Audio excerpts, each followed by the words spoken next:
ലോക്സഭാ തെരഞ്ഞെടുപ്പ് തോൽവിയിൽ പാർട്ടിയിൽ വേണ്ട തിരുത്തലുകൾ നടത്തും. എന്നാൽ മുഖ്യമന്ത്രി തിരുത്തേണ്ടതില്ല എന്ന് CPM സംസ്ഥാന സെക്രട്ടേറിയറ്റിനെ വിലയിരുത്തൽ.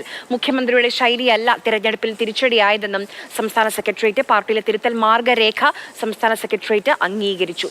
AK സ്റ്റെഫിൻ വിവരങ്ങളുമായി ചേരുന്നുണ്ട്. സ്റ്റെഫിൻ, പല ജില്ലാ ഘടകങ്ങളും മുഖ്യമന്ത്രിക്കെതിരെ, ജില്ലാ ഘടകങ്ങൾ മാത്രമല്ല CPI അടക്കമുള്ള യുവജന സംഘടനകൾ അടക്കം മുഖ്യമന്ത്രിയുടെ ശൈലിക്കെതിരെ അത് കമ്മ്യൂണിസ്റ്റ് രീതിയല്ല എന്ന വിമർശനം ഉന്നയിച്ചിരുന്നു. പക്ഷേ അങ്ങനെ തിരുത്തപ്പെടാൻ ഒന്നുമില്ല മുഖ്യമന്ത്രിയുടെ ഭാഗത്ത് എന്നാണോ സംസ്ഥാന സെക്രട്ടേറിയറ്റിന്റെ വിലയിരുത്തൽ? ആര്യ, മുഖ്യമന്ത്രിയുടെ ശൈലിക്കെതിരെ കടുത്ത വിമർശനം ഈ ജില്ലാ ഘടകങ്ങളിലും അതോടൊപ്പം തന്നെ സംസ്ഥാന കമ്മിറ്റിയിലും ഒക്കെ തന്നെ ഉണ്ടായിരുന്നുവെങ്കിൽ പോലും പാർട്ടിയുടെ ഒരു പൊതു നിലപാട് തിരുത്തൽ ആയി മുന്നോട്ട് പോകുമെന്ന് പാർട്ടി വ്യക്തമാക്കുമ്പോൾ തന്നെ മുഖ്യമന്ത്രിയുടെ ശൈലിയിൽ ഒരു മാറ്റം വരുത്തിക്കൊണ്ട് യാതൊരു തരത്തിലും ഒരു തിരുത്തൽ വേണ്ട എന്നൊരു നിലപാടിൽ തന്നെയാണ് പാർട്ടി ഉള്ളത് എന്നുള്ളതാണ് നമുക്ക് മനസ്സിലാക്കാൻ കഴിയുന്നത്. പ്രത്യേകിച്ചും പിണറായി സർക്കാരിൻ്റെ ആദ്യ കാലത്ത് കോവിഡ് അടക്കമുള്ള പ്രശ്നങ്ങളൊക്കെ തന്നെ വന്നിരുന്നു. അതിനെല്ലാം അതിജീവിച്ചത് മുഖ്യമന്ത്രി ഇതേ ശൈലിയിലുള്ളപ്പോൾ തന്നെയാണ്. അതുകൊണ്ട് തന്നെ ജനഹിതം മനസ്സിലാക്കിക്കൊണ്ട് ജനങ്ങളോട് കൂടുതൽ ചേർന്ന് കൊണ്ടുള്ള ഒരു പ്രവർത്തനമാണ് വേണ്ടത്.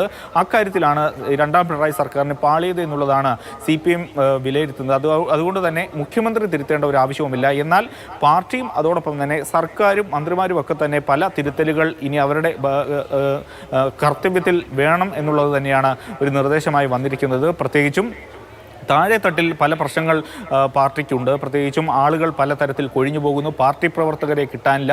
തിരഞ്ഞെടുപ്പിൽ അടക്കം പാർട്ടി പ്രവർത്തനങ്ങൾ താഴെത്തട്ടിൽ സജീവമായി തന്നെ നടക്കുന്നില്ല. അതോടൊപ്പം തന്നെ ഈഴവ വോട്ടുകൾ, അതോടൊപ്പം തന്നെ അടിത്തറയായിരുന്ന CPMൻ്റെ പല വോട്ടുകൾ, കേഡറുകളെല്ലാം തന്നെ CPMന് നഷ്ടമാകുന്നു. അതെല്ലാം തിരിച്ചു കൊണ്ടുവരുന്നതിന് വേണ്ടി CPMൻ്റെ ഭാഗത്തു നിന്ന് പ്രാദേശിക തലത്തിൽ ഒരു സമീപനം ഉണ്ടാകേണ്ടതുണ്ട്. ആ തരത്തിലുള്ള തിരുത്തൽ നടപടികളിലേക്ക് ആണ് CPM നീങ്ങുന്നത്. അതിനുവേണ്ടിയുള്ള മാർഗരേഖയാണ് ഈ കഴിഞ്ഞ 3 ദിവസങ്ങളിൽ സംസ്ഥാന സെക്രട്ടേറിയറ്റിലും കഴിഞ്ഞ 2 ദിവസങ്ങളായി ഇന്നും ഇന്നലെയുമായി ചേർന്ന സംസ്ഥാന കമ്മിറ്റിയിലും രൂപീകരിക്കപ്പെട്ടിരിക്കുന്നത്. ഇന്ന് 5 മണിയോടുകൂടി CPMൻ്റെ സംസ്ഥാന സെക്രട്ടറി MV ഗോവിന്ദൻ ഇത് സംബന്ധിച്ച് ഔദ്യോഗികമായി കാര്യങ്ങൾ അറിയിക്കുമെന്നുള്ളതാണ് മനസ്സിലാക്കാൻ കഴിയുന്നത്. ഏറ്റവും പ്രധാനമായും ഈ തിരുത്തൽ എവിടെ നിന്ന് വേണമെന്ന് ചോദിച്ചു കഴിഞ്ഞാൽ അത് പാർട്ടിയിൽ നിന്ന് തന്നെ താഴെത്തട്ടിൽ നിന്നും മുതൽ തന്നെ ഇത്തരത്തിൽ തിരുത്തൽ നടപടികളുമായി മുന്നോട്ട് പോകാൻ തന്നെയാണ് CPMൻ്റെ തീരുമാനം. അത് സംബന്ധിച്ചുള്ള മാർഗരേഖ പുറത്ത് ഇറക്കിയിട്ടുണ്ട്. ഇനി അത് ജില്ലാ ഘടകങ്ങളിലേക്ക് കൈമാറും.